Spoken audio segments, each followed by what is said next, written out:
The holidays are approaching, Jake. They are. They're on top of us, Dan. How about a nice big red bow? How about a nice big red bow on top of a new or new-to-you vehicle? Fairlease. The website is fairlease.org. Simply put, they're going to make this fair, simple, easy for you. They cut out the middleman because they're owned by the credit union of Texas. That means they put your best interest first. Speaking of interest, get a better rate.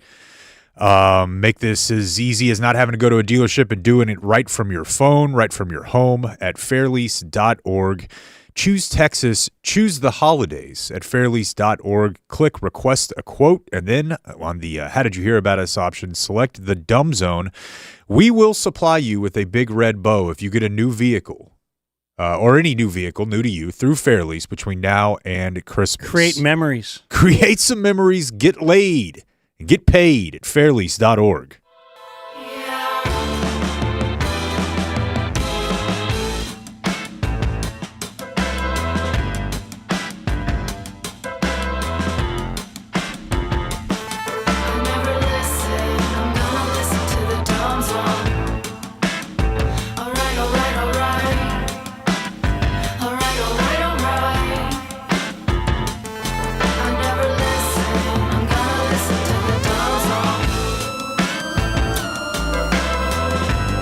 Another cowboy-free Sunday. I could get used to it. Although you came over my house and we had to sit and watch a 4th and 1 at their own 30-yard line. Kevin Stefanski call for, hey, let's go for it. We're just watching all my picks, including my triple play, go up in flames together. We rode off the cliff together. Right into last place. Right into last place. Right into the ditch. It's all over. We can concede. It can't be won now. God. You must have been a real firecracker in the locker room. I got better. You know, last week with picks, I went 0-10. And I'm improving steadily. This week, 1-9. Whoa. Mm-hmm. That's right. So 10 weeks from now, look out. I'd just like to 10% better every day, right? Isn't that the mantra?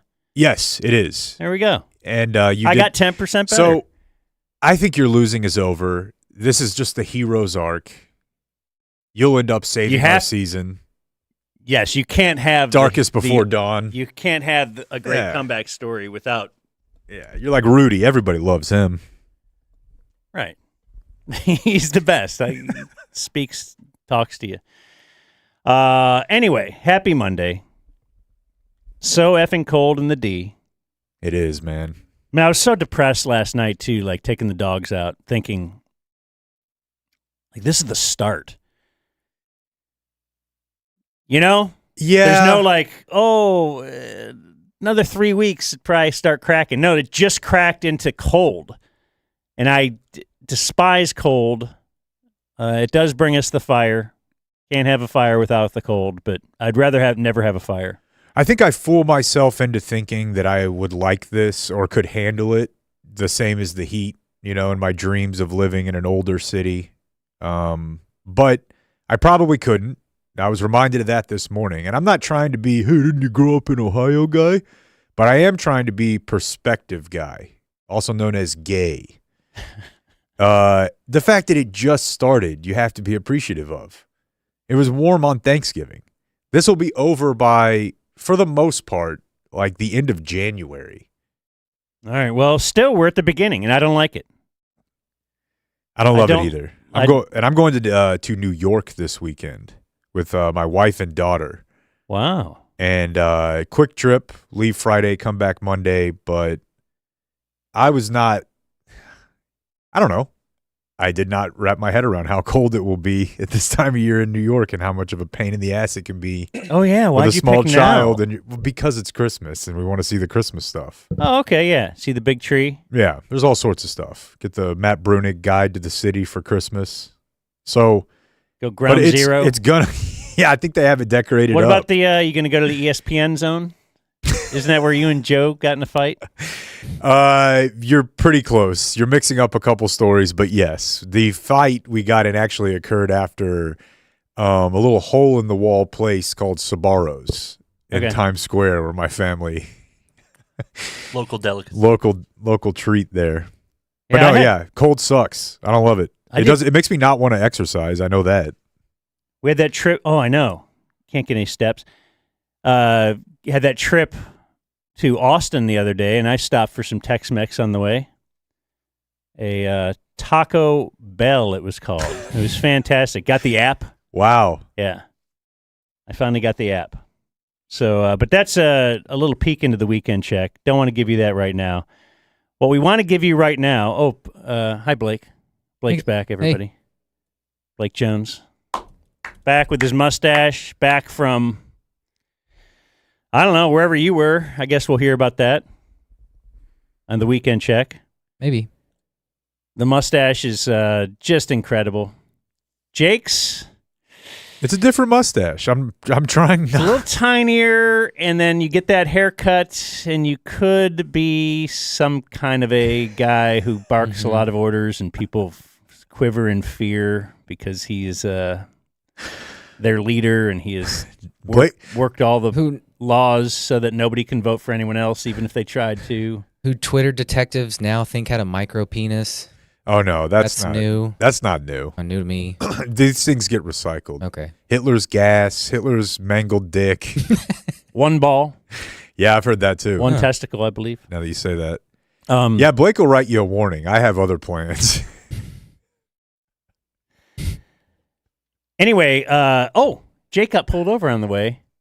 I never thought about this, but the reason you got let off was you had the mustache. It might have been. You were in you were a trustworthy, like, this guy I can trust. He can't, because I know that he did have his pistol out when he was approaching the car, and then he turned the corner and was like, whoa. Were you nice? Super. Okay. Jake. Definitely new. Yep. Yeah. Definitely new. And I forgot to mention this on Friday when discussing the interaction. The ticket or warning actually says 10% over speed limit, as I, for many years, have thought, why don't they do that? And now they do. Another thing I created, like YouTube TV. So what we want to do before we get into all the football, what do we have today? Tons of football.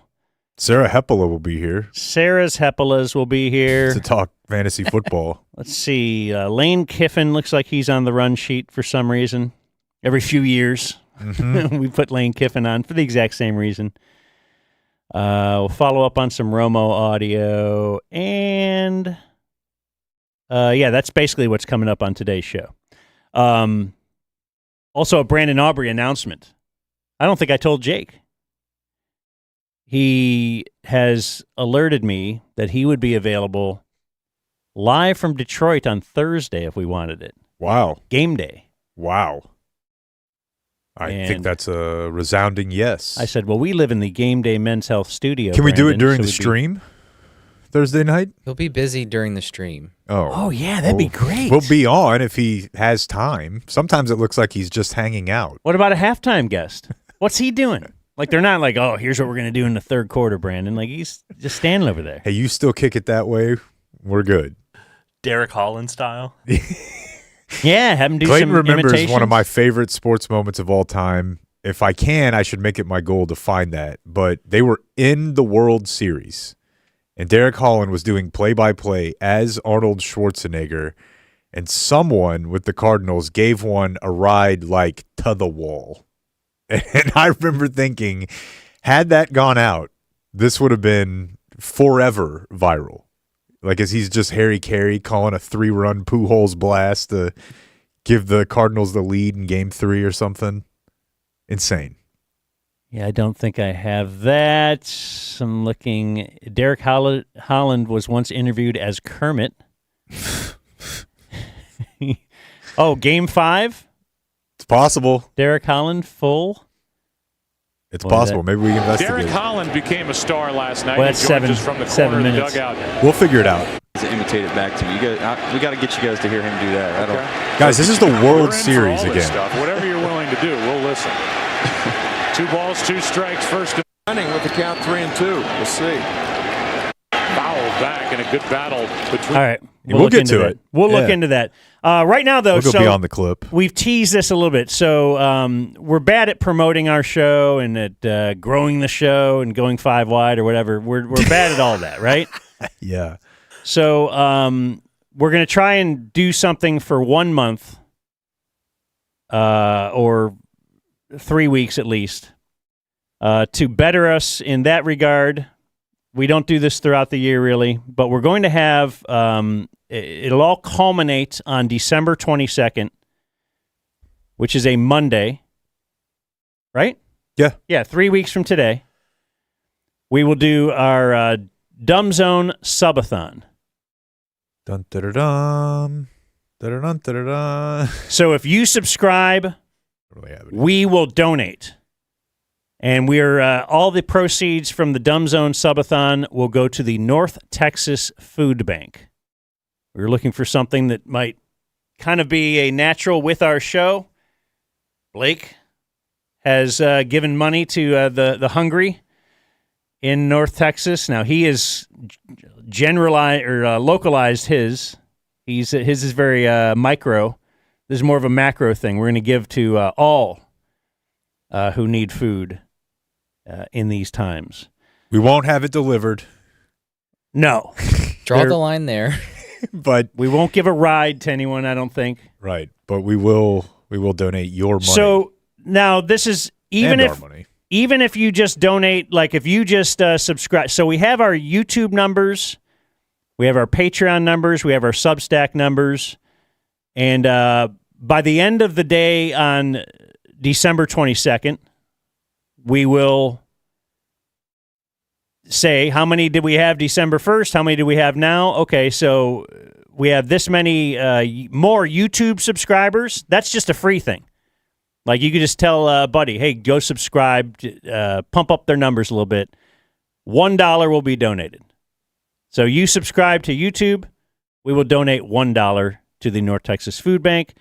Any monthly subscription on dumbzone.com, which is on Substack, or patreon.com/thedumbzone. You can figure it Should out. I have looked that up? On Patreon, any monthly subscription, we will donate $5. Any annual subscription, we will donate $50. And if you want to become a VIP, which you'll see the description on those outlets, we will donate $250 for every VIP subscription. So we're just trying to pump up the subs a little bit, trying to give money to charity. And this will all end December 22nd. So this is the first of 12 shows, well, 12 days of Christmas, leading up to December 22nd, where we will do 12 hours that day, 7A to 7P, and try to raise money for the North Texas Food Bank. So if you are a listener, subscriber, you're not really a YouTube type, just go click the button and $1 goes to the food bank.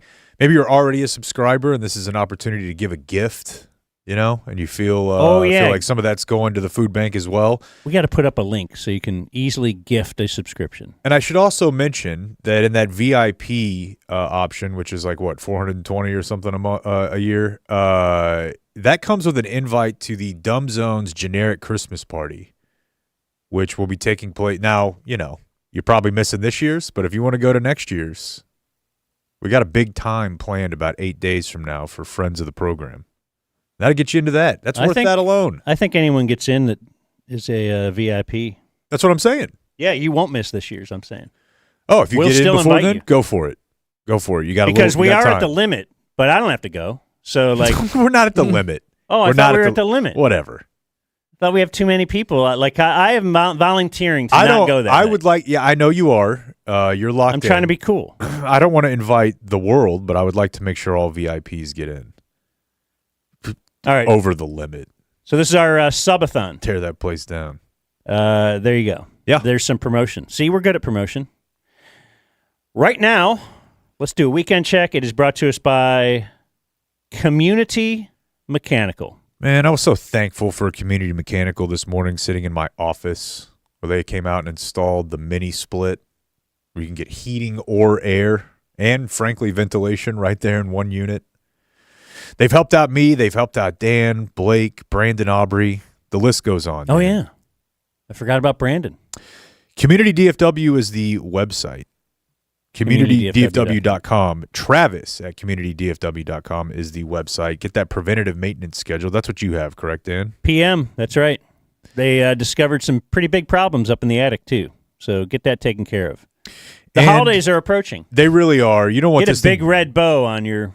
You know what? Let's do it. HVAC. Get yourself an HVAC unit. We'll put a bow on it. You don't want this thing crapping out while your family's over there.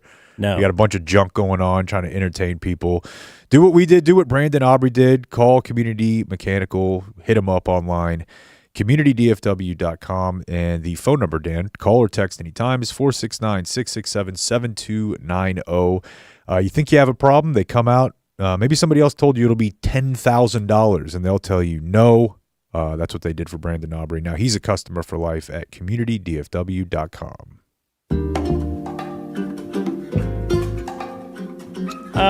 Clayton, you start us on the weekend check.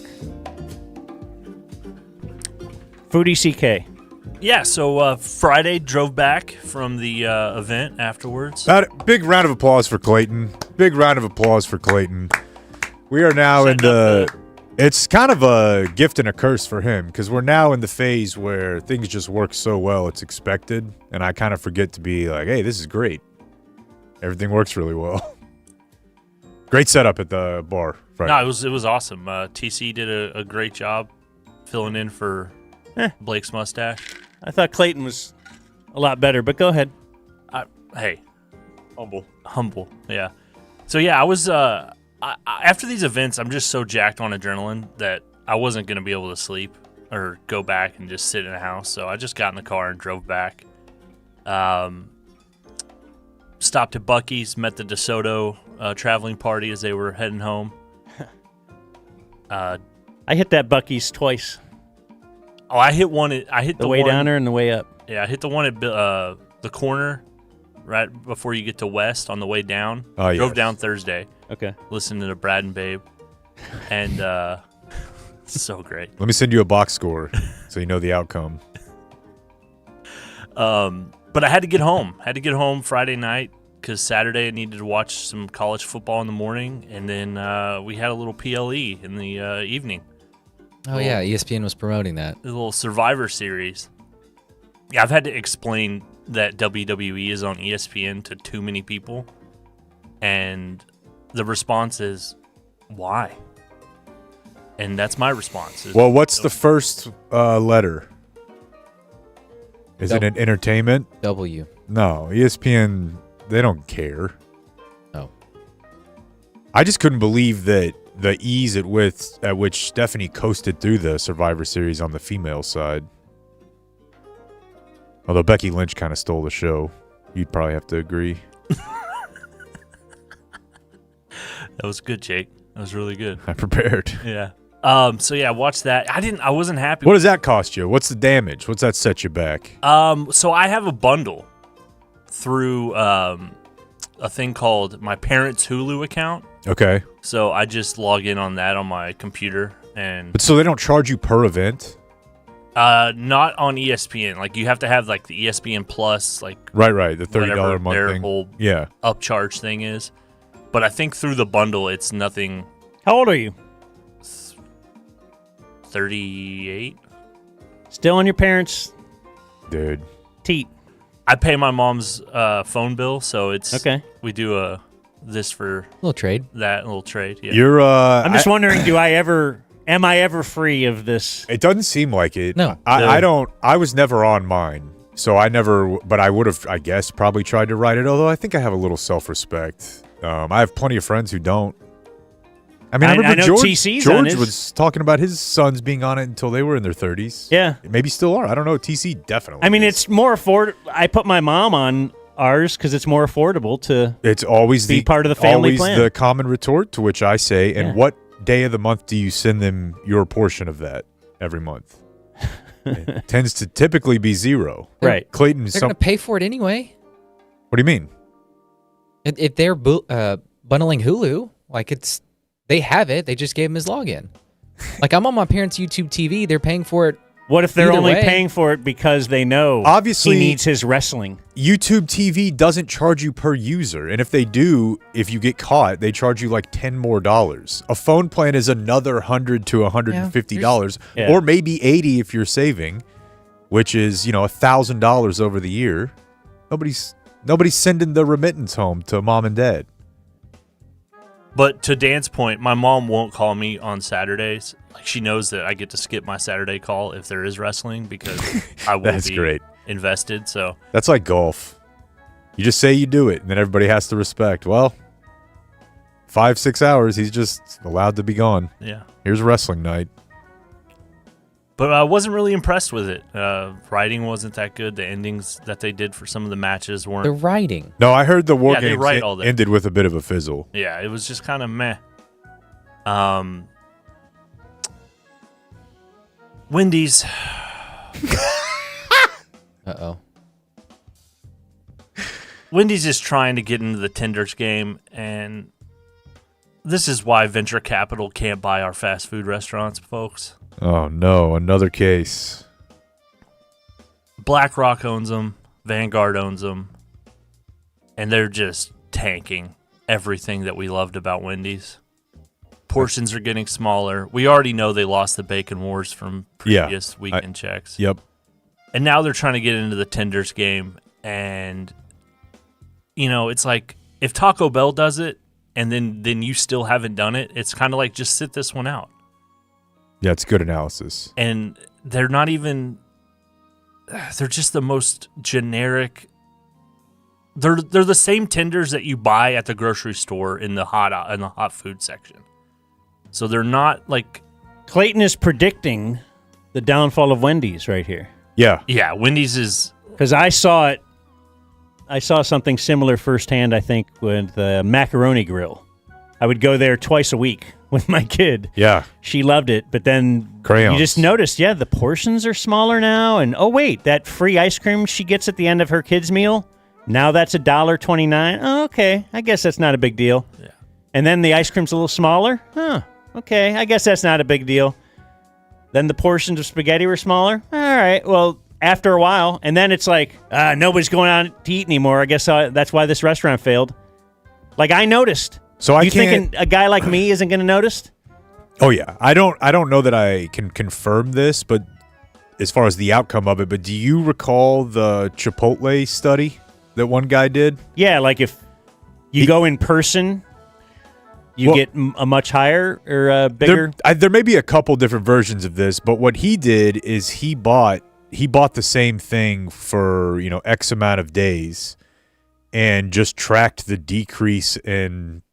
Like he waited every day. Okay, I love it. And it was a long study, and the last I saw, their stock price directly negatively correlated to like when he released that. Okay. Yeah, we've been on the Chipotle is so inconsistent, and it depends on the person making it and how good of or bad of a mood they're in.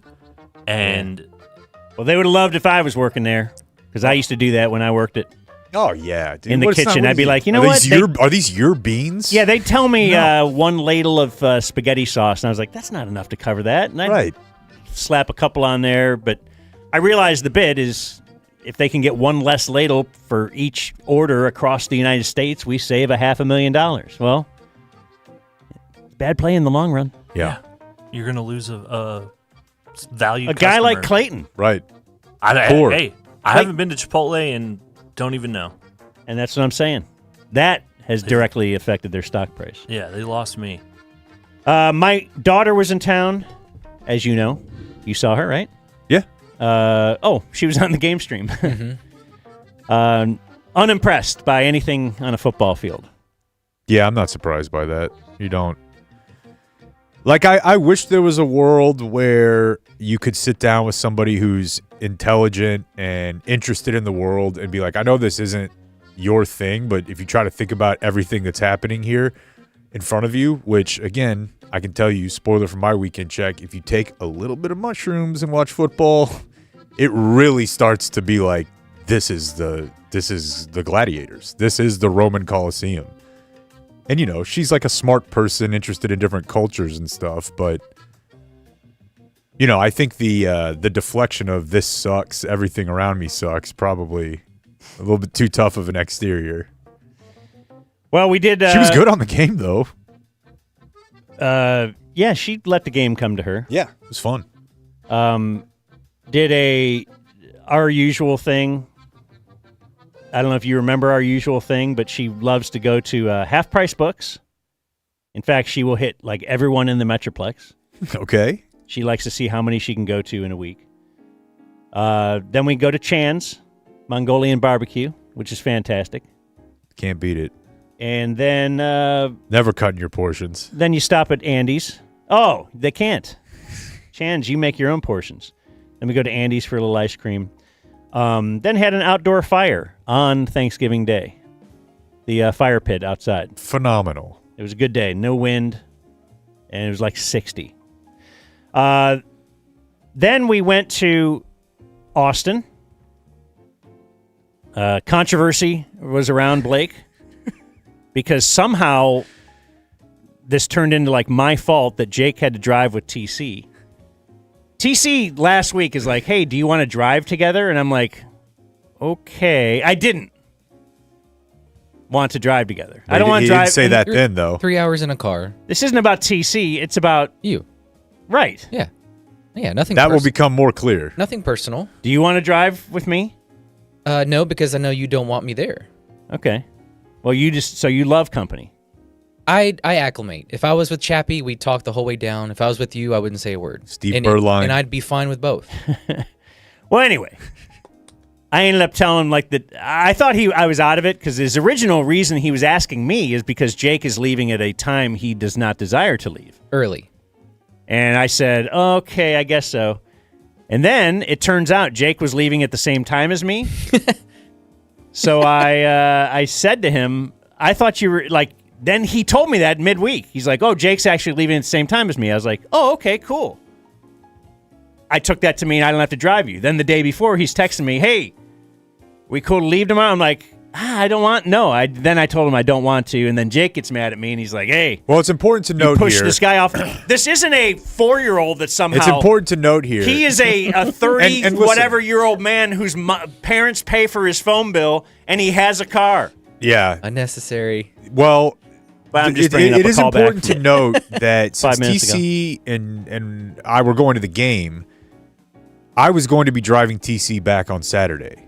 Because Dan was like, I think I'm going to go home on Friday night, so you're going to have to, now I figure at this point we're splitting up the driving of TC. Split custody. In my head. Uh-huh.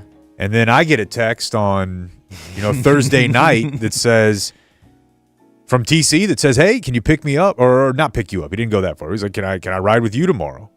And I said, that's fine, but if you don't mind me asking, what happened with Dan?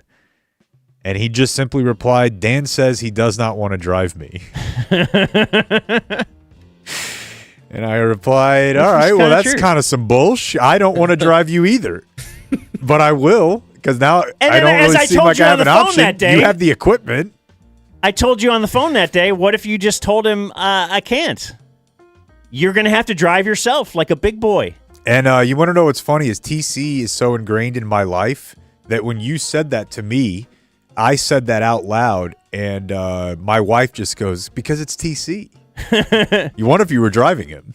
Like, she's just used to, what are you fighting this for? One of you will be driving him. So, but anyway, I went AirPods. It wasn't so bad. Yeah. He filmed me getting pulled over. That helped, see? Yeah. That was actually really worthy, because I didn't get pulled over. So anyway, I drive down there. I thought the show was a lot of fun. It's very cool, getting a lot of listeners together in San Antonio or all the different cities in Texas that we've done it. People are the best. So when I got back, as I get back, I didn't realize this till that night when I went to bed. But as you know, I bring my own, especially if you're in Texas. Like, I fly with my own comforter in my suitcase. But if you're going to be in Texas, I'm going to throw my pillow in the car, too. Mm-hmm. Because I don't like a big, giant, fluffy. I like my flat pillow that What I've does been that have to mushing do with down. Texas? It means that I didn't have to get on a plane. I wouldn't take a pillow. Oh, okay. Got it. Like if I'm driving somewhere, I'm bringing everything. I'm bringing my aquarium. Hyperbaric chamber. I've got everything in the car. Right. Swing. Oh, honey, I'm sorry. There's not enough room for you. Everything else I got in the car. The swing. My jugs machine. Well, I left my pillow at the Airbnb. Oh no. My pillow that I don't know how many years. Maybe it's a decade old, but it's like perfect, you know? Yeah, and even though we know the owner, it's not. I think it's too gay to ask for a. No, it's Because not. it's probably all stained and everything. Like it's. Get your pillow back. I don't know. I don't want to ask the guy. You're for the not going to pillow. find that perfect pillow ever again. Yeah, but now I don't know where it's been these last few days. I think it's Who's more. been laying on it? I think it's more of. Well, that's the G part. I think it's more that this guy hooks us up and lets us stay at houses that he owns for free. Yeah, here's to Ben. And now you're going to trouble his day with. What is he going to do? He's got to go ship it to you? Yeah, like no. no. We did that for people at an Airbnb because they were paying us. I thought about calling Julie to see if she had left yet. And then I also thought that was wrong. Like I could imagine her husband, Kelly, like, wait, what? We're going to get Dan's pillow? We have to veer off 15 minutes from our, and then 15 minutes. So we're going to lose a half hour because Dan likes his pillow. Look, your world setup generally works great for you. It's very specific and tailored, but when there's a fail, you're in trouble. Because I don't need a pillow. Right. No, this is very exciting because guess now I have something because. Ooh, maybe a new gift. To a certain age, you're like, hey, what do you want for Christmas? I'm like, if I want something, I have it. Like, I literally do not want anything for Christmas. Right. That's tangible. Now, a little effort of. Sure. Anyway. A little reciprocity. So I left my pillow there. Then when I drove back, I pulled a Joe Flacco. One of our favorite places to go eat is this Kanta Ramen in Colleyville. And I always order to go, and I always have somebody else pick it up for me. And you guys know me. So I always order the exact same thing. And they know it's me. Because it is on the app. But I will always order the Vegetable Delight with double shrimp. Because they actually, you want to add shrimp? And I'm like, yes. And then I ask them in the comments, they're like, anything else you need? And I'm like, take the tails off the shrimp, please. And he puts thanks, exclamation point. Because I hate when you go to a place and you order shrimp and it's this real hot meal, but then it's got the tails on it. Yeah, that sucks. But it happens all the time. Yeah, I never really understood it. As a late in life shrimp So I thought if I acceptor. just try asking, let's see what happens. And they do it. They just take it off. Doesn't hurt to ask. So I give them a nice hearty tip. I'll give 20% tip even if I'm at home. You know, usually it's like more of $1 or 10% if it's a to-go. So I sat down and ordered. And this is they're very Asian. I don't know what. But so the guy took my order, and I thought I saw a twinkle in his eye. But then he goes back to the lady behind the counter, and they're whispering, and they're looking over at me.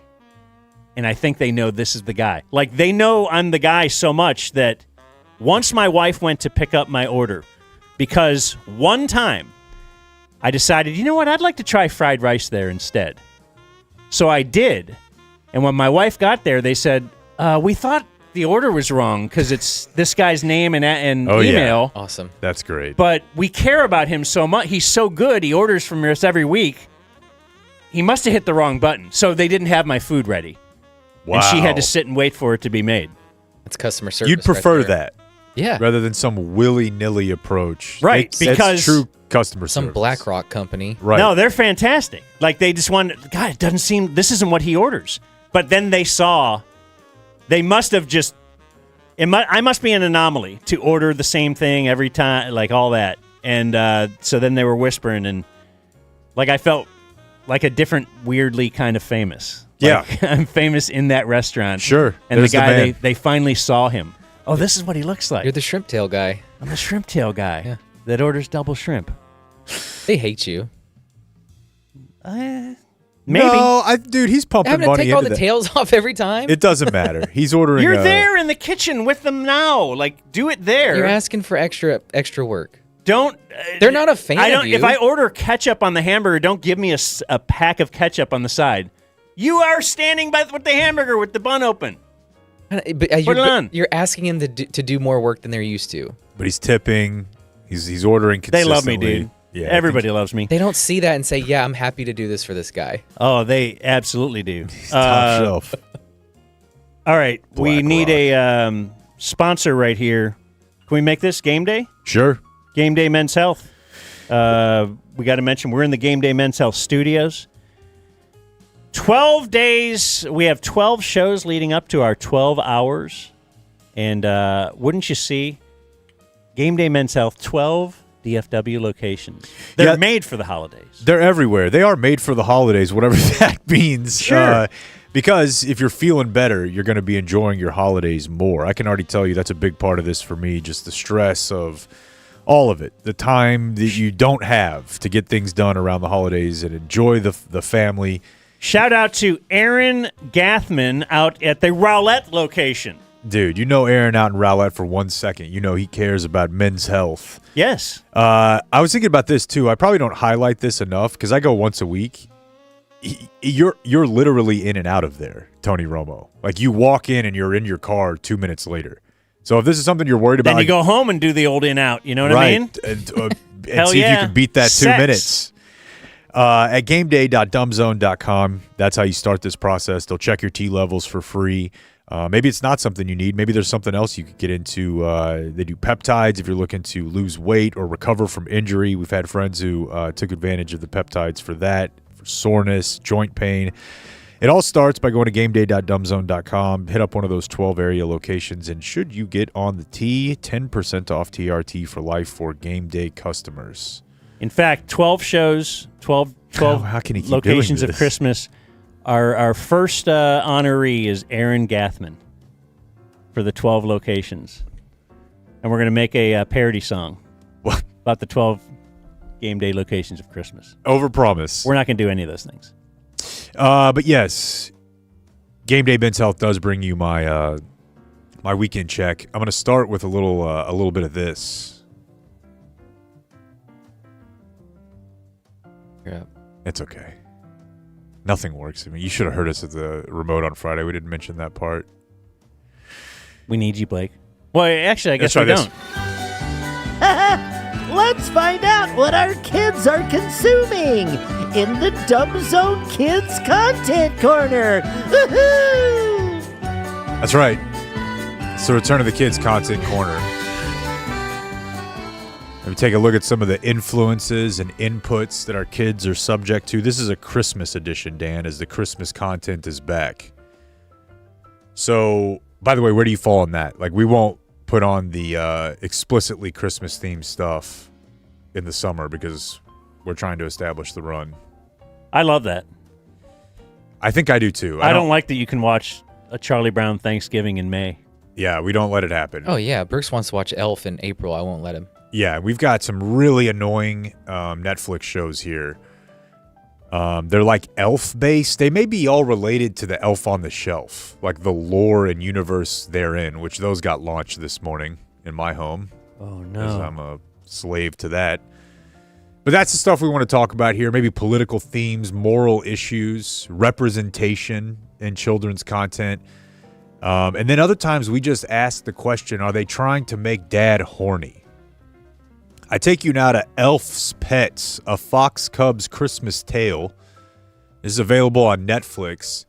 And you can just take an image, a look at this image here of Miss Claus, and tell me that they don't have a boob slider on these characters. She's unbelievable. They've just got a slider, and it's in the middle for, and that's the second. I didn't even zoom that in. That's the next image in the show.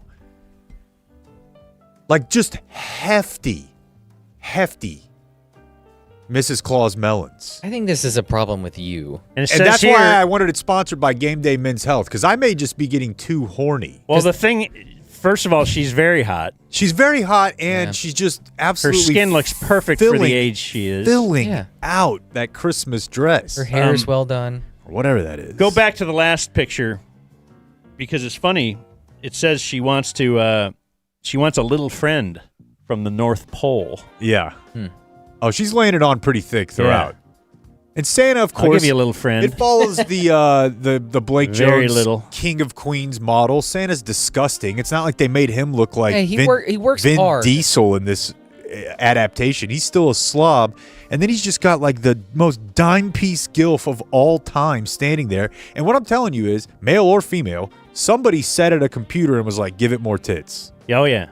It's not quite there yet. Yeah. And just kept going. What was your last one was How to Train a Dragon. You thought the dragons were putting down something. They were. This is a problem with you. But again, that's why I wanted it sponsored by I don't know. I think that's a thing they drop in for adults. Because Bugs Bunny, they'd have some hot bunnies on there, bro. Yeah, oh, yeah. Yeah, Lola does it. Back in the old days. Till they woked Lola. Did they really? Yeah, that was a Shell weird fat? one. Well, they didn't make her fat, but so when they did Space Jam LeBron, they turned Lola into, a more of a 2008 WNBA player. But the problem is at the same time that they were doing that, all the WNBA players started getting like conventionally hot and dressing conventionally hot. So it's like, damn, dude, they just can't hit the target. So my trip down to Austin, I was with TC. That was listened to a lot of the game again. It was no problem. You just put on headphones. He had a book, so it wasn't as scary as you thought it was. Well, good. Then You didn't want to do You it shouldn't be either. upset. You should be happy, thanking me. It's true. I got to enrich my drive down. But then after the show, TC and I had tickets to the game. Now, initially, I had purchased 2 tickets maybe a month and a half, 2 months ago. I bought one for me and one for TC as just a gift. They were not good seats, but they were very expensive. And then about a week out, we were offered by the same guy who let us stay in his Airbnb for free, 2 tickets, lower level, about 35 rows up, pretty much 50-yard line, like 45-yard line. And we jumped at that, and then we gave away our tickets at the remote on Friday. So that was a win-win for everybody. It's also a win for me when I tell you, don't jump the gun on buying tickets too early, man. Then we wouldn't have any to give away. Yeah, but that turned into a mess, too. Yeah, that was a debacle. Well. And it was your fault. Why? Because you had the tickets, and you're like, hey, we're going to give them away. I don't know how. And then at the end of the show, you're like, here, Julie, you figure it out. I did and say that at the had, beginning of the show. Then she had people. I didn't count on her. There were mad ladies and the imbibing. I don't care. Dudes. Yeah, well, I 2 people were happy. I care about people. And I'm pretty sure the lady who was mad, not a listener. I don't know. She said she was listening driving down. You think that was fake?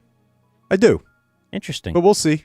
I know the 2 people who got him listen a lot. Okay, well then good. And one of those dudes, one of those people, the male, Tanner, he walked with TC and I to the game. And then he walked into his gate, and we kept walking to a gate where we had been told to meet our buddy who is a doctor in Austin. He's been on the show before talking to us about flared bases and all the things that he's found in people's anuses. He's also like the head doctor for a lot of events that take place in Austin. They have to have a doctor there for kids who drink too much and fall down and fight and these things, old people who fall. So he does that for a bunch of music venues, and he does it for DKR, the stadium. And a couple years ago, he got me on the field briefly before the Alabama game, and I could kind of see how things work pregame. But this time, he had 2 passes for us to go down on the field during the game. Amazing. And I should just mention, and this is kind of weird as like sober guy who very much takes seriously like addiction and alcohol nearly ruined my life and would again if I got back into it. I also think the medical community's opinions on things like psilocybin have changed over the years. There's a medical case to be made for maybe expanding your mind a little bit. I'm trying to thread a needle here, Dan, where I'm not saying like doing drugs is great. It can be a problem. A little bit of mushrooms. I don't think it's going to kill anybody. So we ate a little bit of mushrooms that were given to me whenever we were in Denver. Not too much, but enough to where when we walked out onto the field, this is 2 minutes into the game. Texas went 3 and out on their first possession. As you can see here, Texas is punting to A&M. We're in the corner of the end zone where A&M is receiving this punt. And I don't know who these other people are down here. They're either dignitaries or the kids of dignitaries. But suddenly we were standing on the field with 100,000 people there, like in the end zone. Yeah, you're like 5 feet away from actually being in the end zone. Yes. So this was fun. See what I don't know what the next picture is there. Okay, so now Was it cold? No. It's pretty windy that night. It wasn't too cold, especially down on the field. Okay. You're blocked by a lot of that, you know. This is from the other end zone where the Aggie core is just 5 feet to my left getting ready for halftime. Oh, they had to take their long trek. They put what's his name? CDC. CDC will put him up in the top corner of the stadium. So now we're down here by the AP photographers and the core. To our right here is the cannon. We were standing right next to the cannon for the most of the second quarter. We'd gone back up to our seats and then came back down. Wonder how you become cannon guy, the guy that gets to fire. Well, you have to be a part of this group, which if we're going to be equal opportunity offenders, when I was a kid, I thought it was like the Texas Hellraisers were kind of cool. They were in the student section and they would wear chaps and like they just looked like male cheerleaders, but they were not really affiliated with the team. They weren't on the field. They were just crazy guys. And you thought they were cool. I thought that was pretty cool. Yeah. This is kind of that, except these guys are on the field. These are Texas. They're analogous to the core, really, or to the yell leaders. And they look cooler because they have like windbreakers and cowboy hats on, but they also have leather chaps on, which is very Brokeback. And as I said to TC while we were standing there, they all also have earpieces in. No one was ever intended to wear chaps and an earpiece at the same time. Like, it's just in a cowboy hat. Yeah. It looks, but so you one of those guys is the cannon guy. You see McConaughey? No. Oh. Not where we were, but we did see the last person you can see in this photo of TC and I here, standing right behind us in that yellow hoodie. He had played one day before. That is Xavier Worthy, who is much smaller and younger. And I think I'm just old now because when I see an NFL player, I still expect them to look like a man. Xavier Worthy looks like a child. Yeah. Like who is hanging out after school playing Dragon Ball Z, waiting on his mom to pick him up from after school care. Like he doesn't know how to dress like a rich guy yet. Like we saw some other dudes, frankly, I'm just going to profile, they were definitely athletes or athletes' agents. And those guys who are like, I don't want to say my age, but in their 30s, they dress like money. And like they look cool as shit. Xavier Worthy is just a guy. And the only reason we knew it was him is because 3 SEC frat bros who were in front of us stopped him to take a picture. And then me, when I'm kind of on a little something, I stay to myself. TC will walk up to anybody, stick his mullet head in there and goes, "Who is that?" They're like, "That's Xavier Worthy." And so, you're wearing your bit shirt that you wore for the didn't know show? it'd be a college football shirt because I wasn't taking any rooting interest in the game. And, dude, we were just down on the sideline for a significant portion of the game. So one quick thing on the cannon. I think I've told you guys this before, but I played an extra in a movie called My All-American that was about the University of Texas football team when their quarterback got hurt. I forget the year. Was it a year that they had black guys or not? Don't remember. Because they were pretty late on that. Don't remember.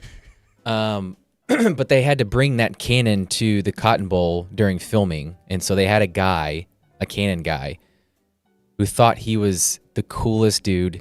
It's like, don't get near the cannon. Watch out, bub. They're Danny McBride from Pineapple Express, not Pineapple Express, but Tropic Thunder. Like He thinks the explosions are what's going to make this thing.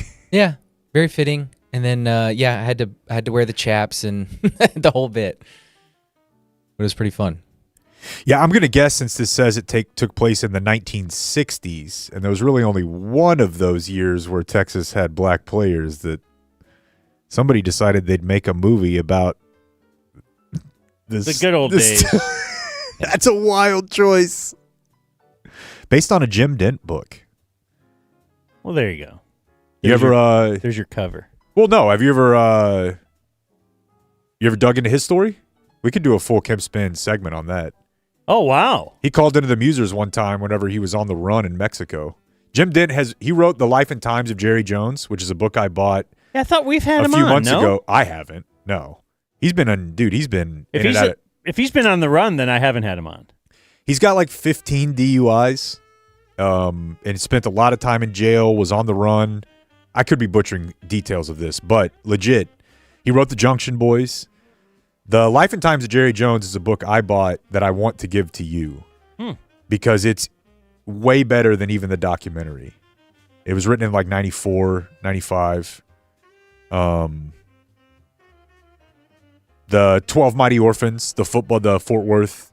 I don't know if you know about that team, Blake, but anyways, very interesting dude.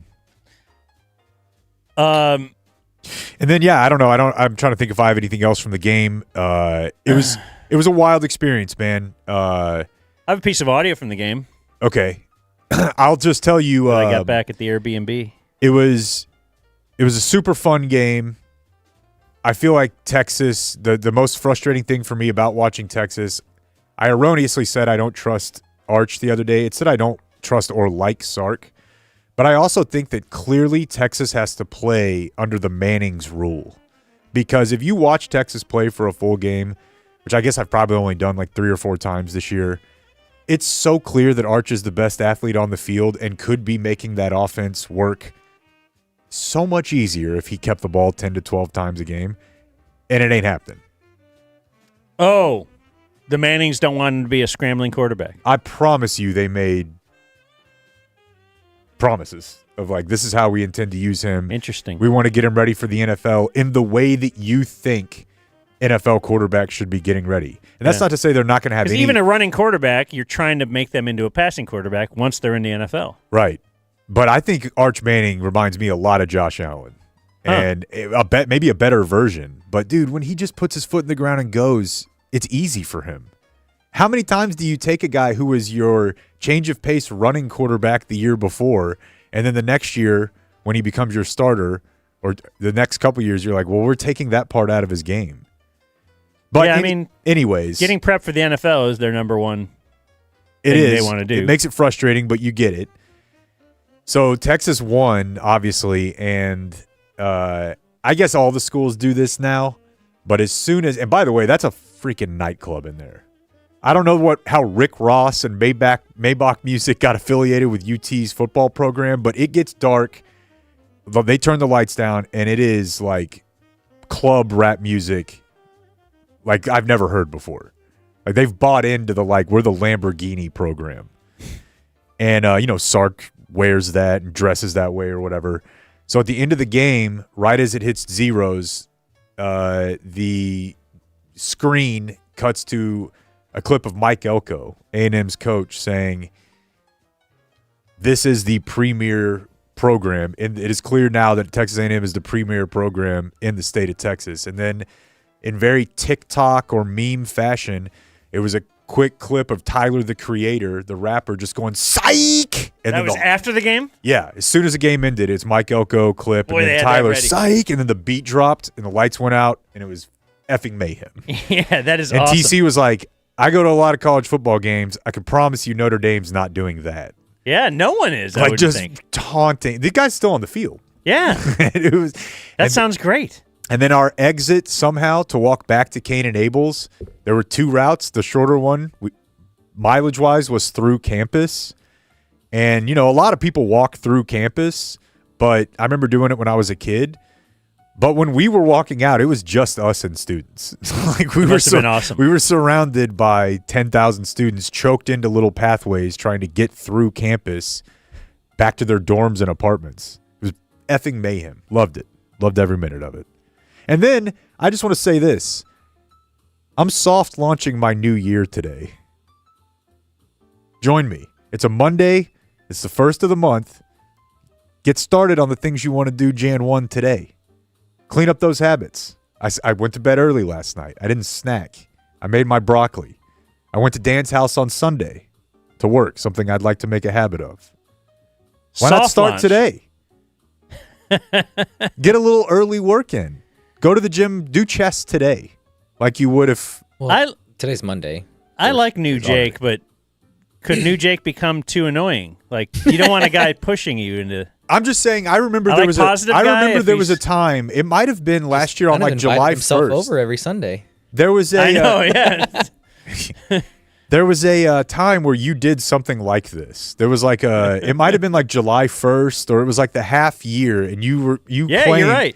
And I'm just saying, you're rarely going to get a Monday, December 1st. And you do everything Dan does. Sure, so Yeah. just get in a little early. We had this last year. July 1st was on a Monday. That's what I think I was remembering, and Yeah. he came in. I think you just did wasn't listening. Okay. You're supposed to argue about it. Well, no, because he started on, hey, this soft launch, blah, blah, blah, and I kind of tuned out because he's on this kick and Yeah. trying to be I better made than my everyone broccoli else, this so, morning. Yeah. Yeah. Um, Definitely lost me in broccoli. Flooring Direct DFW wants you to know that the holiday time is upon us. You know Dude, that, though. Speaking of the new year, Spruce up your home's look for the family visits, the dinners, the parties. Flooring Direct has your best offer ever. Its best offer ever. It's not your offer. It's offering up to 40% off on select installed flooring. It's their biggest sale yet. You can go to flooringdirectdfw.com/DZ. That's a dedicated website for the Dumb Zone listener. and I also just want to highlight, again, we talked about it last week, the whole AI doomer thing. Like, are we even going to have jobs or lives in a year? You can get 36 months, 0% financing, new floors in your home for nothing down. Nothing. Finance is 36 months there. So, I mean, you might not ever have to pay for these floors. You're saying if the world does end in 2 years, Why not have new floors leading up to it Right. at a very low cost to you? do you want to just die lying on dirt? No. Or Or how carpet about- without pad. How about plush carpeting? Also, they move your stuff.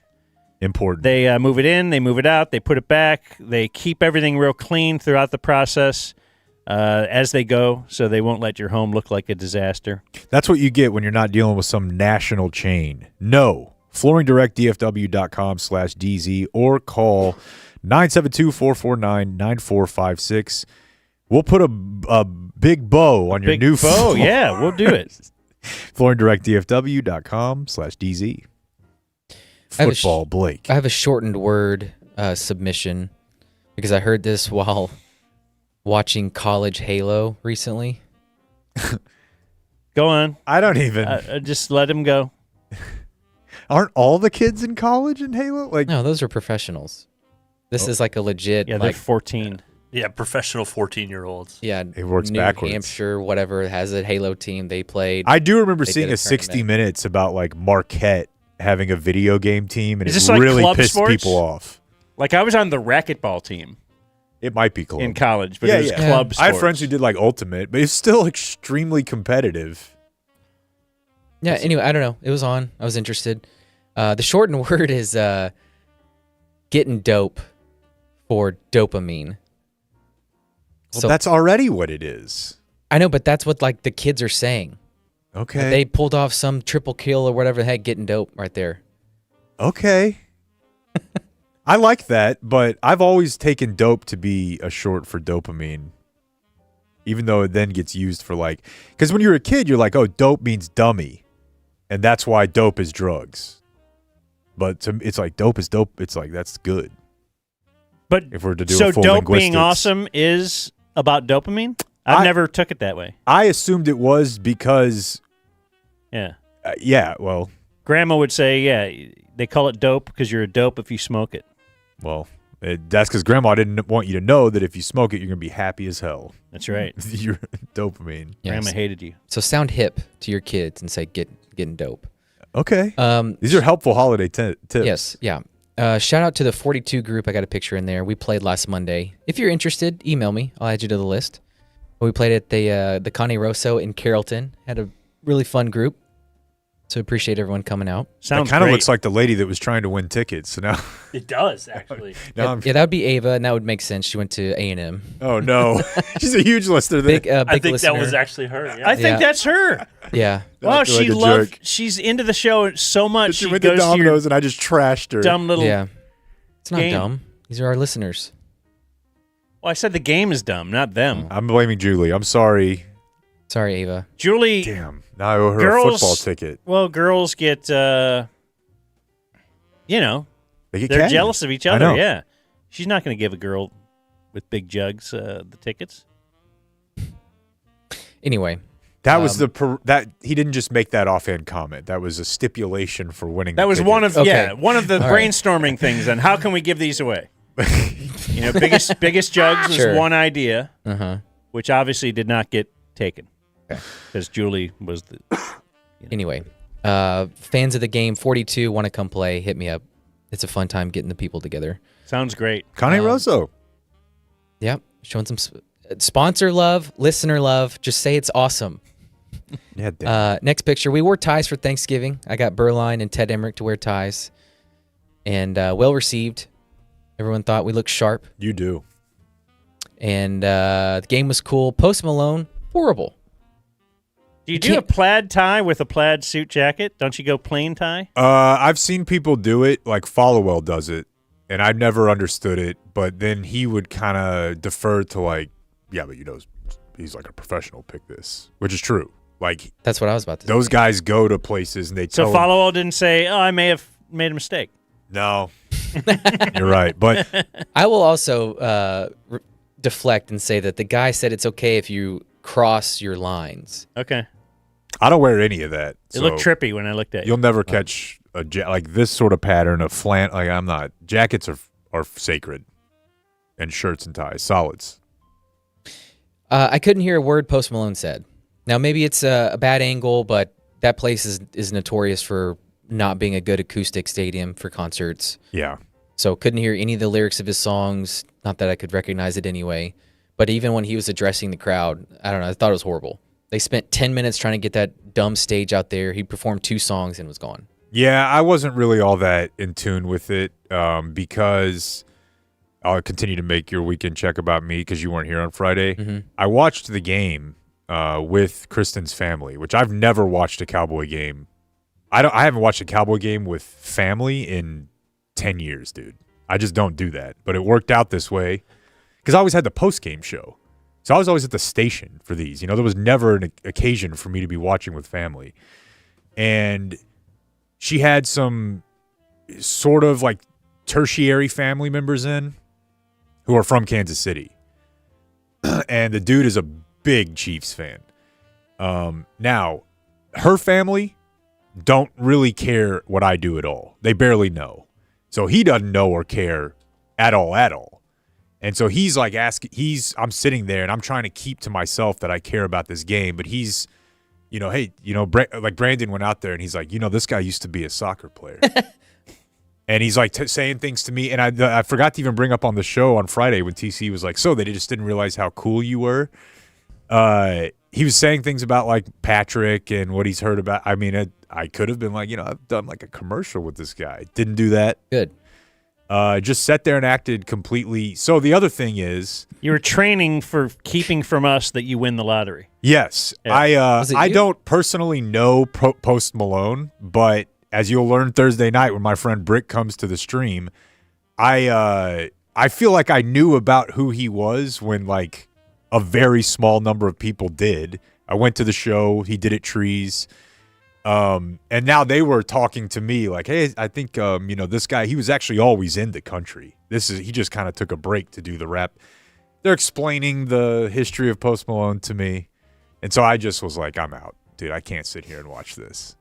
I did see people online say it sucked, but how can it be good? It's a halftime show. What does he get paid? Nothing. 100. You don't get think he paid gets- for the Super Bowl. No, I bet not, bro. That's a straight tax write-off for him. That's a donation to the Salvation Army or some sort of foundation, which I guarantee you happens. You just get to perform and write it off. Interesting. But I don't know, dude. I mean, and he would do that for free. Legit. Well, this was on the heels of I saw Nelly in Vegas, where Can't compare.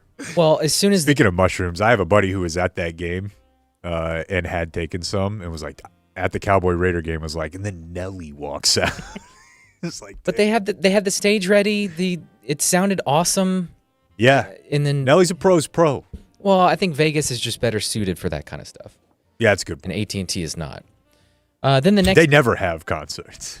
well, they do, but They just always not they're built for shitty. that. The next day, I had Argyle round 3 playoff action at Choctaw Stadium. Our game was at 2:00. I followed along. It was a Prosper ISD doubleheader because Argyle played Walnut Grove, and then Prosper played South Lake Carroll at 7. No, they didn't. They were supposed to kick at 7. Because I got back to the hotel, or because I stayed in a hotel. I got back there Saturday night at like 12:30 after dropping TC off at the Airbnb, and I get out my phone, and the guy that I was following to keep up with Blake's game was like, "Here in the second quarter at South Lake, whatever," and I'm like, "Shit, I'll just watch this."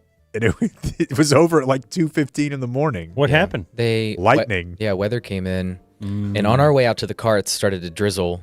And we were all saying to ourselves, oh, glad we missed this. And yeah, a 4-hour delay. Really glad we missed it. But so since I've been doing... Think of the kids, Dan. There must have been so many lightning strikes on the field. Well, no, people were just like pointing out, like, why don't you just play this tomorrow? Yeah. Venues were... Because we're all here. Yeah, I guess that's true. We couldn't find a new venue. That was the reason. So since I've been doing NFL games for half a season and I think I know what's what, I'm now demanding that the referees give us enough time for our commercial breaks, which has not gone all that well because they're not used to it. You high school refs? Yes. And so we have a pregame meeting with them. We're like, hey, look, we need 1:15. And I don't know. It just... So I hired a big gun. I got my dad out there. I said, here, you're going to hold this parabolic mic. And then during the breaks, I want you out on the field telling them that they can't start until we're back from our commercial break. That's fantastic. You got your own dom. Yeah. And so that was awesome. But it was cool. He got to kind of see what we do, and he was on headset, and it was cool having him around. That's awesome. And then I had you brought this up a few months ago. I think you called it "The Kids Are Going to Be All Right" because they were mocking Nora's sandwich. Yeah. But bullying sometimes moves your kid in the right direction. Yeah. My submission is we had her family's Thanksgiving on Saturday, and when the rain came in, all the cousins and kids played in the rain. I thought, you know what? Kids might be okay. Getting that dope. Yeah, getting the dope. And then lastly, I finally had a weekend with Brooks again for the first time in a long time. And he's officially reached the age and skill level at Halo to where we can play together. And so we have begun on the Halo 1 campaign, and we're about halfway through Halo 1, playing on Heroic. How old is he? 4. So Heroic is the one underneath Legendary, and he's good. We time it up. There's a 2-person option. Yeah. It's interesting watching a kid who was born so squarely in the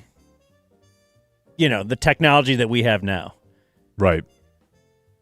Because even my kids, when they were born, there was no iPhone, and then there became one, and But now, like, I see little Brooks come over. He's got an iPad.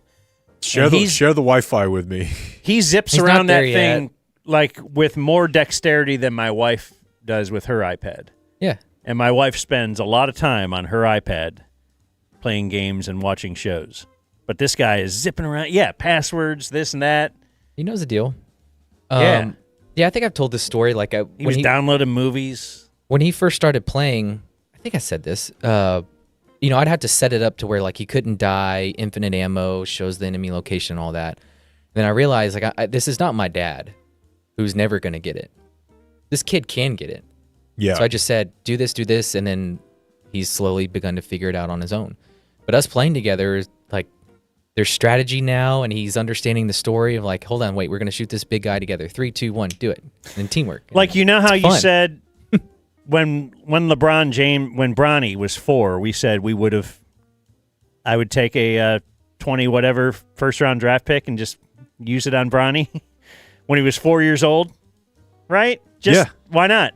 Take a flyer. Would you take something on Brooks to be a professional gamer. I would take him over I would the buy field. stock. Yeah, I mean, his dad is a over your kid, an aficionado. Yeah, just that I feel like Blake is going to expose him to this stuff. He's going to go to tournaments, right? He's been to tournaments already. Yeah. Whereas Yeah. I'm like, Your not. kid doesn't know that exists. No. And you're going to hope that he doesn't. You're going to try and keep him from it, probably. Jake's got a little Brian Bosworth in his house. And Yeah, but Blake's like, got- I don't even know. Like, I don't know.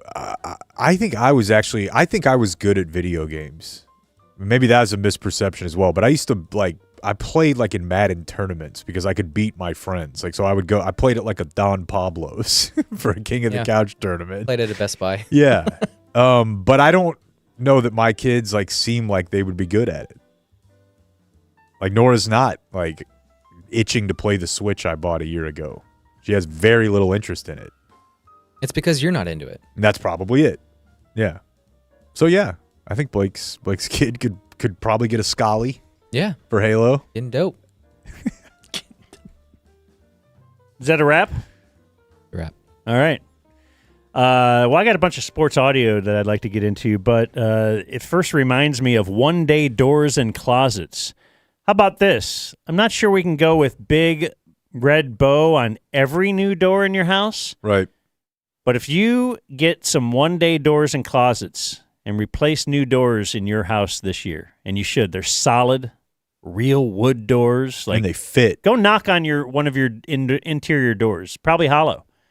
They fit perfectly. It's like hanging a new piece of art in every room. I will personally put a smaller bow on each one of the new ones. So now your lady walks around the house. You're like, oh, that one's new. Oh, that one's new. That's good because I was worried we were overextending ourselves with the big magnet bows. Yeah. Because you're already going to be getting a great deal from One Day Doors and Closets. You pay for one door, they give you two. OneDayTexas.com/promo30 is how you take advantage of that. You will also already be saving about 30 to 50% compared to big box stores or calling the handyman. These are custom cut doors. They fit your frames. They got 3D measuring technology. Like with a couple of the other services we've talked about today, this is something you can do, a quick thing that upgrades your home without having to do like a full remodel. Or maybe you are actually remodeling. Let's call Josiah One Day Doors and Closets and see if they can help you with that. OneDayTexas.com/promo30. Josiah is at 940-969-4790. One Day Doors and Closets. From the wonderful world of sports, Radio Sports Scoreboard. Oh, yeah, I like that. I was laughing at this one, watching the Aggie game, the Longhorn game. I guess your doctor buddy might have got on the field for this, but the Aggies had a player who got hurt early. I think it was the first quarter. But they stopped things down, and the the color commentator was like really going overboard. But like he said it a few times, probably even in this, but leading up, he was on the field for quite some time. Oh, this makes you sick. This makes you sick. This is just terrible. And then they showed like the kids' parents in the stands, and the dad and the mom, and then they go back to the field. And they're gonna give you a comment on the parents, and I thought this was kind of funny. I wanted to see what you thought about it. Look too, like the knee just awkwardly bowing a little bit. God, you're just sick to your stomach about this. He's had such an amazing year for the Aggies. Just hope he's okay.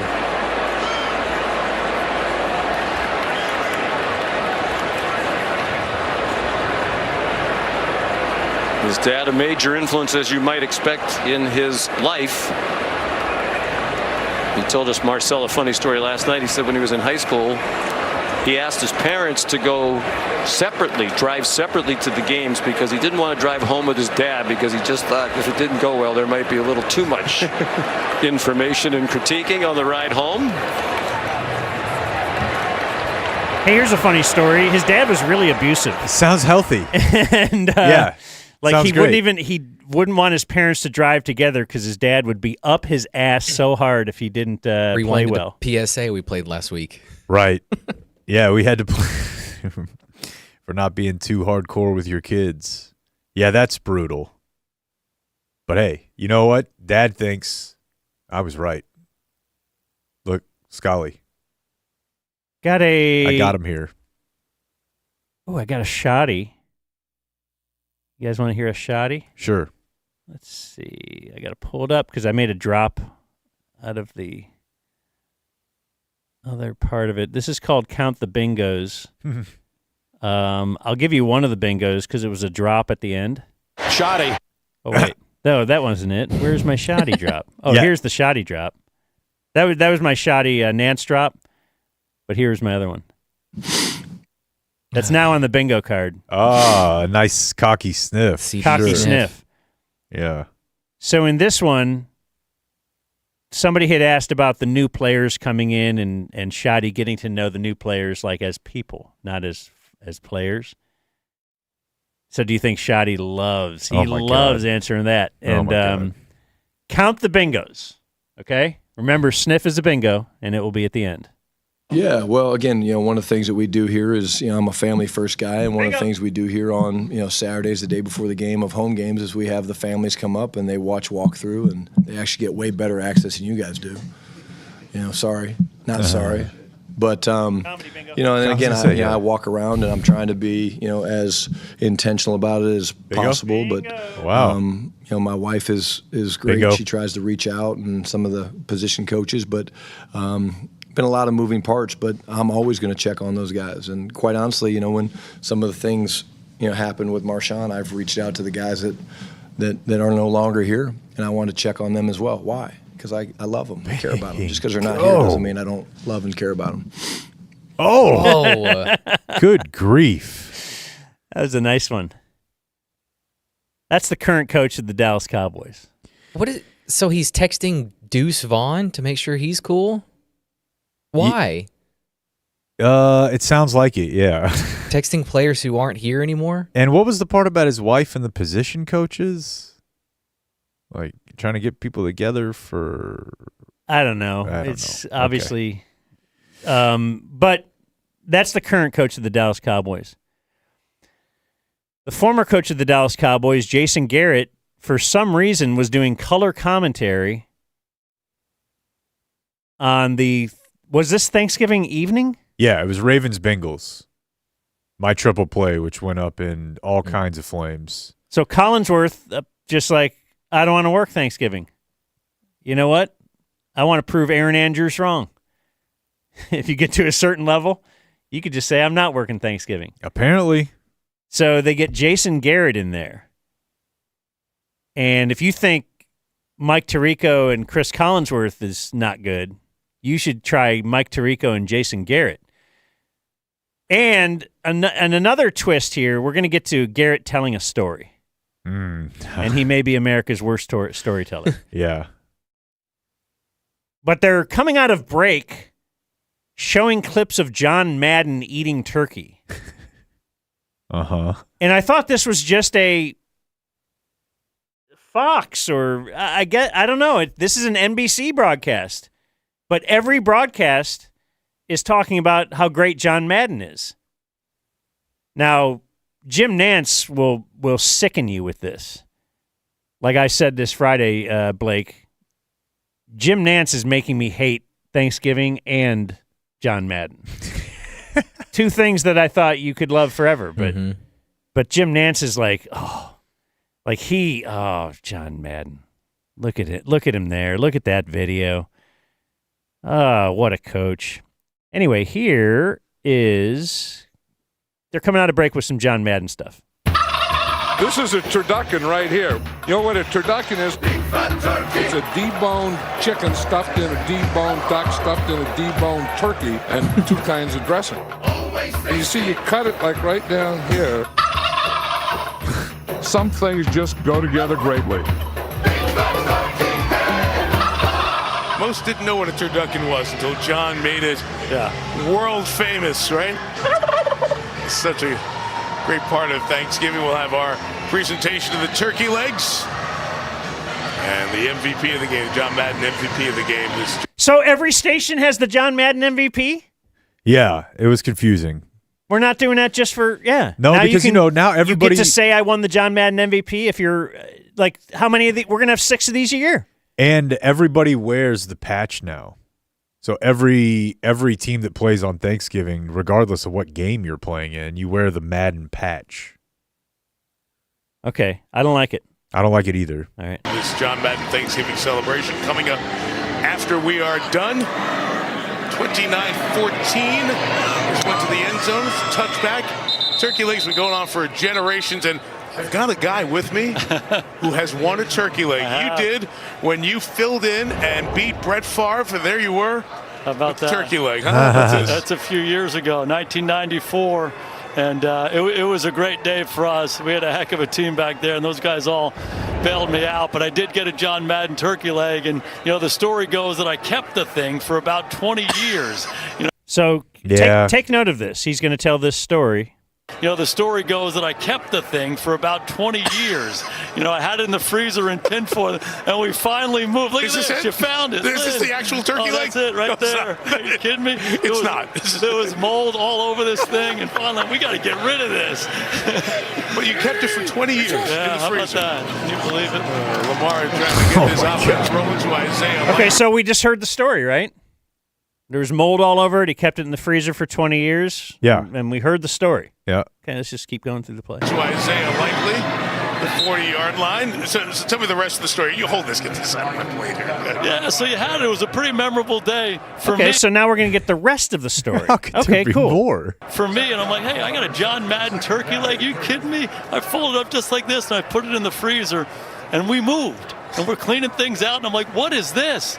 Years and years later, it was the turkey leg, and too many things were growing on it. My wife wouldn't let me keep it. There was no rest of the story. That's He just just told the same thing. Yeah, really not even longer. It was just kind of We'll a... let you keep this. Maybe you can freeze this for the next 20 years. We'll all sign it for you, the whole crew. Oh, what great chemistry they have. You beat Brett Favre, you the Cowboys doing it that day. Third down here. What a great story. Also, Sarah Hepola is joining us now, too. She just walked in. Our Sarah, during not to our knowledge, a user of blackface. It was to show that it's hard to explain. You don't like how I condensed the story 20 years later and make it Sarah Silverman's a racist? Right, it's hard to explain, but actually she was really on the good side. Okay. And I can say gay and all that.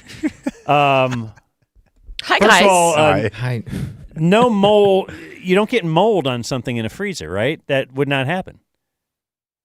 I would not Certainly think so. ice builds up on it. Yeah. I've heard him tell this story before, though. As a chronicle of Jason Garrett's 4 stories, this is one of this is one of them. Strawberry. For sure. This. He's got one about Billie Jean King that he likes telling. That was a weird invite to camp. Boy, the boys are really fired up.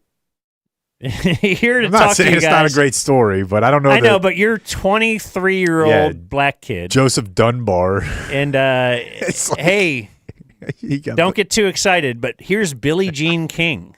Wait, Joseph Randall or Lance Dunbar? They're the same person to me. They're not. End of roster running backs. Anyway, Sarah, how's it going? Good. It looks lovely in here. I love the holiday twinkle. Thank you. My mom did it. No. Yeah, she does this sort of thing for a profession. It's darling. Did you have Nance saying shoddy and you're keeping it from us? Have we heard that? No, that's new. So okay, because it sounds way funnier when he says it. That's very fellow kids. Yeah, I can't remember which one it's from. Shoddy. He was just talking about. I mean, and they might have been talking about Marty. Listen to Romo here. When they first start talking about Marty. Hey, guys. Now, this also is this goes nowhere. This is Jim Nance. He knows Marty was the dad of Brian, and but we have to make note of it because we have a picture of them on the sideline together. So let's talk about that and listen to Romo's reaction when they mention Marty Schottenheimer. You know, Brian Schottenheimer in his first year He has such strong ties, the family, to Kansas City. There's his dad, Marty, the late, great coach, Marty Schottenheimer. Incredible coach. Young Brian right along. Like, I just want, I would like, hold on. Great Give me coach. 2 bullet points, Tony. His dad, Marty, the late, great coach, Marty Schottenheimer. Incredible coach. Young Brian right along. Is he incredible? Really? All right, let's. Yeah, I bet you think so, Romo. Give us a little something on that. About the same. Yeah, because he got to the AFC Championship game like 3 times. Alongside. They moved to Kansas City when Brian was in his sophomore year in high school. He went to Blue Valley High School. The parents just loved living there in that community. Strong ties. 2nd and 8. That's it. What does that mean? Nothing. Is Nance sick? It doesn't mean anything. Strong ties. And yeah, unlike every other coach who they're like, man, he thought that place was a shithole. He couldn't wait to get out of there. Like, oh, they just loved it. Yeah. Really built some deep, deep bonds. All right, I got to play one Romo thing before we go. This has been driving me crazy for a few days. This is the 3rd quarter when the Chiefs were flagged for an offensive pass interference. Now, to Romo's credit, Mahomes, Andy Reid, and Matt Nagy looked pretty pissed. Do you remember this play, Blake? They called an offensive pass interference, and Romo immediately is like, but that's not a pick play because the receiver who was flagged did not contact the other receiver's defender. He contacted his. But he ran right the fuck into him, tackled him, and Romo doesn't know the rules. They should pick this up. This is not offensive pass interference, which I think they're going to call. By the way, sir, he's now the Cookie Monster. Pass interference, offense number 1. 10-yard penalty from the previous spot. 3rd down. That wipes out a 14-yard completion. I think this is wrong. Watch Worthy. He's just going to run up, and they're calling this a pick. The guy guarding him, he runs into the guy guarding him.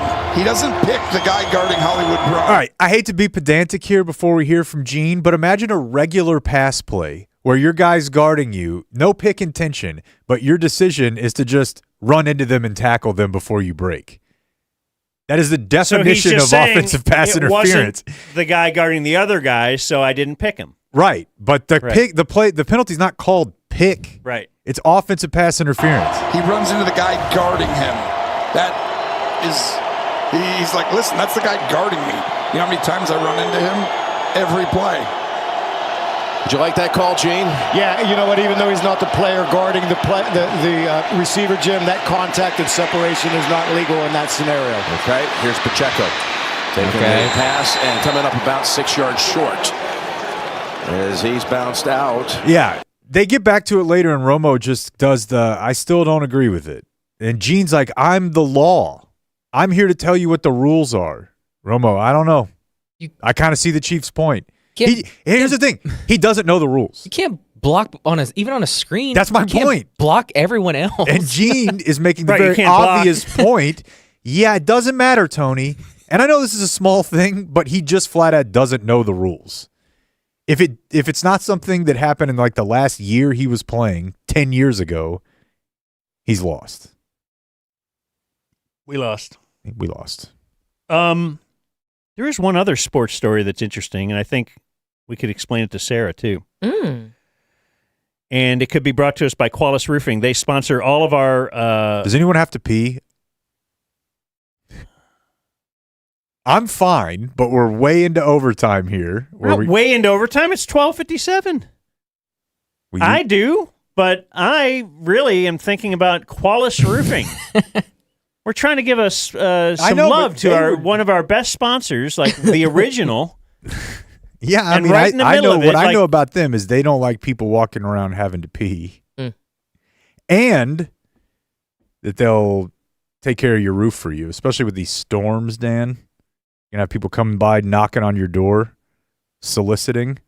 That's right. Qualis can take care of that for you. QualisGC.com. Have them come out, take a look at your roof, do an inspection, which is free. You do that, you'll get a free DumbZone T-shirts. If they determine that you need roof work done, they will handle everything from there. They'll work with the insurance company, take that off your plate. They'll fix the roof. They do that part too. And if you go that route, you'll get a sit-in. or a Traeger grill. So you can sort of value which one of those things you'd prefer, us or a grill, at QualisGC.com. And it's 817-500-9008. 817-500-9008. QualisGC.com. Is that good, Dan? Jesus Christ. Tell them you heard about it where, Sarah Hepola? On the Dumb Zone. They'll know. All right. I've heard you guys talk about Qualis Roofing so much, I'm actually thinking about getting my roof inspected. And I don't even own my house. That's Wow, how good. Just do a service for the landlord. Or That for is the owner. really Yeah. caring. That's how good these plugs are. Never heard a bad word about him, for real. And I'd tell you. All right, well, now after that, I thought your spot read was a little long, and now I have to pee. Jerk.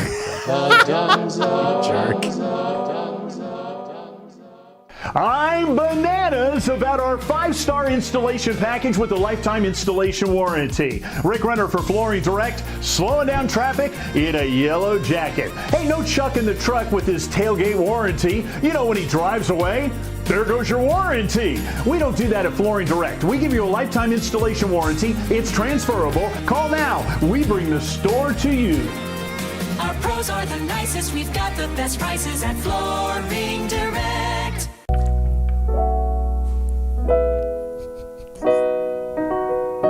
Qualis Roofing, we've got drones. Boy, they do. And they're going to take those drones, fly them up top, and get a good look at that roof and inspect it. They will. I never knew that until you told me last week. The whole lead up. I was last week years old when you told me that Qualis Roofing has drones. But yes, apparently the insurance companies recommend you get your roof inspected twice a year.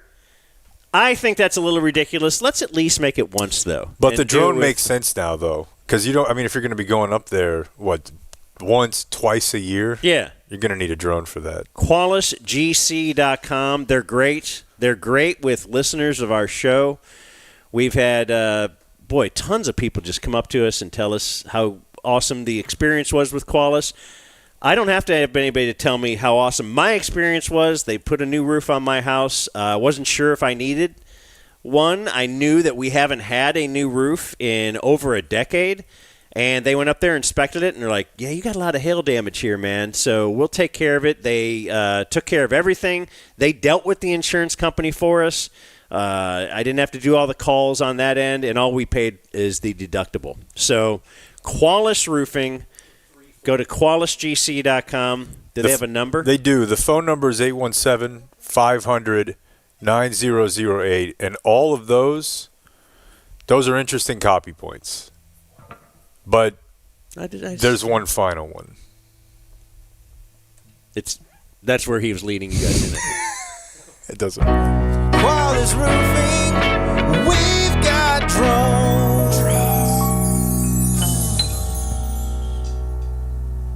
Magnificent. Why should people watch DZTV? It's on. It's on. It's on every night. It'll make you feel better about yourself. Stock tips, medical advice, what to do when your wife goes to book club, the meaning of life, so I can keep my job. DZTV. Weeknights at 9. On More 27. Deep. Thoughtful. Meh. Trident Access Services, I had garage door bad. But after just one email wrote, could I call you dad? Had a brand new door put in just a single day. Trident Access Services, holy crap, hooray. Give up. Door was sad and sucky, flaccid at its best. But Jeremy and the fellas said, just put your fear to rest. If you need some help like me, just call the boys today. Trident Access Services, holy crap, hooray. Yeah, the website is txtrident.com. Hit up Jeremy at 817-512-1212. And we learned through Grady that if you're a listener, you get 10% off. Our main goal at Game Day Men's Health is to have each man feel his absolute best.